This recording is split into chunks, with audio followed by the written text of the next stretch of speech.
as about as established Democrat as you get. He's best friends with the Clintons and the Obamas, was President Obama's chief of staff, mayor of Chicago, and is now President Biden's nominee to be ambassador to Japan. AOC, among other progressives, say no, writing this nomination is deeply shameful. As mayor of Chicago, Rahm Emanuel helped cover up the murder of Laquan McDonald, a mere teenager, when he was shot 16 times in the back by a Chicago police officer. That the Biden administration seeks to reward Emanuel with ambassadorship is an embarrassment and betrayal of the values we seek to uphold both within our nation and around the world. Pablo Manriquez is the Capitol correspondent for Latino Rebels and joins us now. Pablo, good to see you as always. How much Likewise, political Leland. capital is this going to cost the Biden administration if they want to get Rahm Emanuel through the Senate? A lot, a ton. I mean, I can't begin to overstate just how much political capital this is going to cost them, because at the end of the day, Rahm Emanuel is a has-been, right? He's a has-been in Washington. Nobody cares about Rahm Emanuel anymore. But when Rahm Emanuel was here, he had an axe to grind with progressives. Now, if you think back to like 2008, 2009, the early years, the first year of the Obama administration, 2009, Rahm Emanuel torpedoed immigration reform. And that left a bad taste in the mouths of people like Alexandria Ocasio, who comes from a district where over half of the residents speak Spanish. Now, I say ordinarily, if you would ask me this question a month ago, I'd be like, nah, Rahm Emanuel will be a shoo-in because he does have this backing from the Obama machine, from the Clinton machine. But what happened last month, Leland, was really interesting. Cori Bush, a freshman congresswoman from Missouri, from St. Louis, Missouri, from Ferguson, Missouri even, she decided that she was going to take this eviction moratorium extension personally. It was just it was something that the Biden administration had let lapse.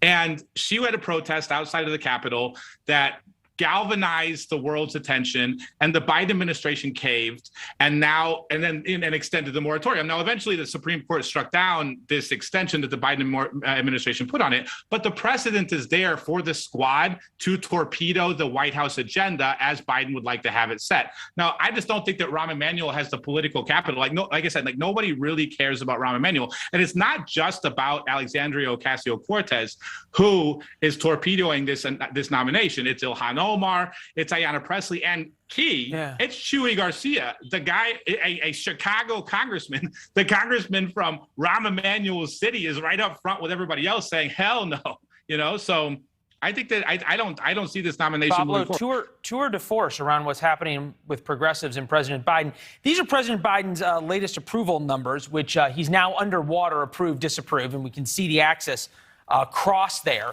Which is an important inflection point in going in the wrong direction, trending in the wrong direction. 45.8% approve, 49.2% disapprove. Does this mean progressives have President Biden over a barrel for just about everything? Yeah, no, Biden right now, the President Biden's in bad shape. I think that this Afghanistan crisis is doing a number on his poll numbers. Now, I'm not 100% convinced that anybody's going to remember what happened in Afghanistan by the time the election rolls around next year. And that's all, with all due respect to the lives lost and with all due respect to the veterans who served over there. No, there's a lot of people saying that. You make a great point. It seems as though that Republicans, certainly in 2022, if they get control of the House, are going to be investigating this. They're going to be calling witnesses. One thing that's going to come up is this phone call, the Reuters reporting, before Afghan collapse, Biden pressed Ghani, meaning the president of Afghanistan, to change the perception. Jen Psaki got asked about that today at the briefing. Take a listen. I just want to put a pin in that report.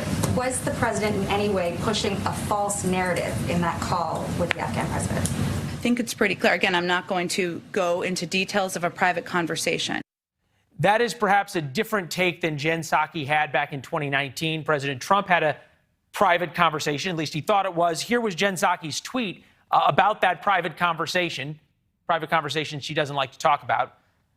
It's not just the call transcript. The whistleblower complaint would likely have more details. We need both and not just the call. Are Democrats going to have a tough time keeping whatever President Biden and the Afghan president said private? Yes. Yes, absolutely.